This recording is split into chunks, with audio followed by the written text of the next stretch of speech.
Hello everyone, Curious Corduroy here, and in our first news story, Jeff Keighley tweeted out the partial partner lineup for this year's Summer Games Fest. So attached to his tweet is a number of different companies that will be there. We've got 2K, Activision, Netflix, which I know they've made a bit of an effort lately to try and move into gaming, so it'll be interesting to see what they have there.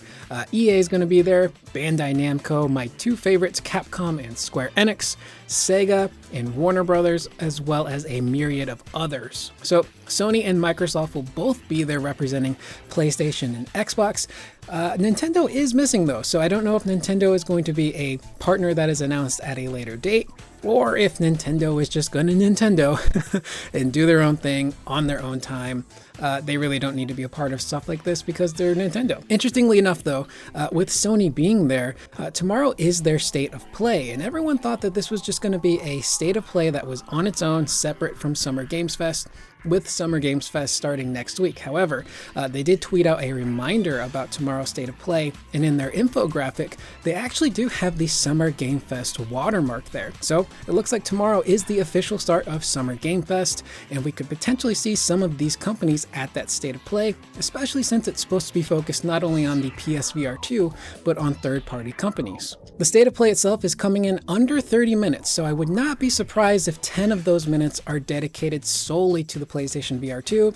Maybe you do 5 minutes to discuss the hardware and show off some of its features, and then the remainder of the time is showcasing the games that will be on this PSVR 2 headset. I do know that Horizon Call of the Mountain will be there, and that's going to be one of their bigger launch titles for this headset. So I'm not expecting the entire thing to be dedicated to the headset, but I think maybe 10 minutes or so.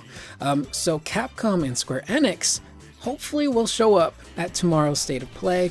I'm really hoping we see some information in regards to Resident Evil and Final Fantasy. First off, with Capcom, they have been working on the Resident Evil Village DLC for some time now. I believe it was supposed to be centered around Lady Dimitrescu, so hopefully we get some information on that. And they also have been working on Resident Evil 4 Remake for a while as well. There's been so many rumors flying around about the development cycle for that game, but now seems like the time to announce maybe a trailer or even just officially announce it in general. And as for Square Enix, it would be really cool to see some Final Fantasy VII Remake stuff there.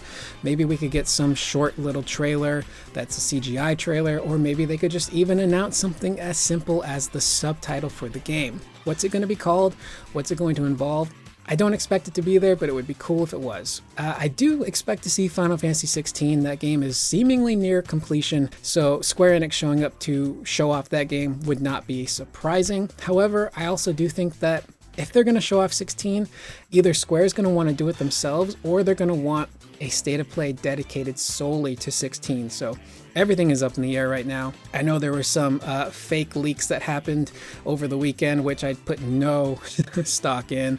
All of that is just clearly fake and made up, and it's just kind of silly at this point. But who knows what we will expect at tomorrow's State of Play. In our second news story, this comes to us directly from the man himself, Harada, in regards to Tekken 7. Tekken 7 has achieved over 9 million sales, the highest record in the series, and recorded over 53 million copies for the series as a whole.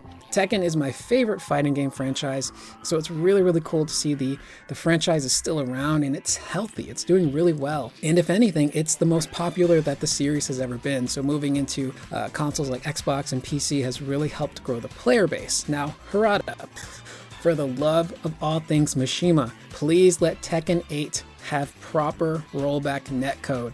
I love Tekken. I want to be able to go online and play this game against other people, whether it's in a player match fashion or a ranked match fashion, and have it be smooth. There's no excuse for you guys to not implement rollback into Tekken 8. I know it's expensive, but Bandai Namco has money and you guys have the time. So I'm hoping and praying that Tekken 8 will have rollback netcode. In more fighting game news, we actually have some information in regards to DNF Duel. On their YouTube channel, they released a few new trailers showcasing the story mode. the training mode, and the online mode, the ranked match in particular. Story mode is pretty cool. It seems pretty straightforward. I don't think they're doing anything too crazy or fancy. It seems like it's going to be very streamlined, motion comic graphic style, where you have the avatars pop up and there's some dialogue there.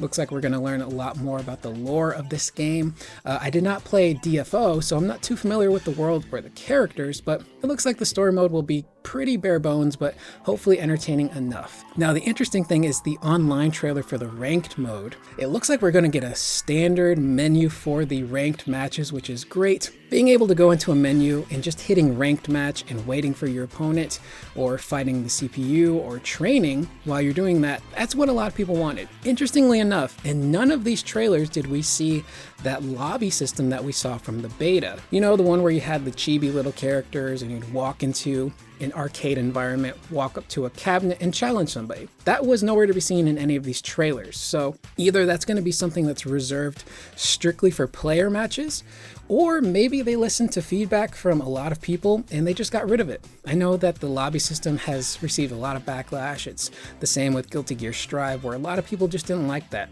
They wanted to just be able to select ranked match or player match and start playing. So who knows what happened to the lobby system. It's also possible that they didn't show it because we've already seen it. But DNF Duel is going to be coming out soon, so I probably will pick that up. I think it's going to be $50, which is a little more than I'd like to pay, but I don't know.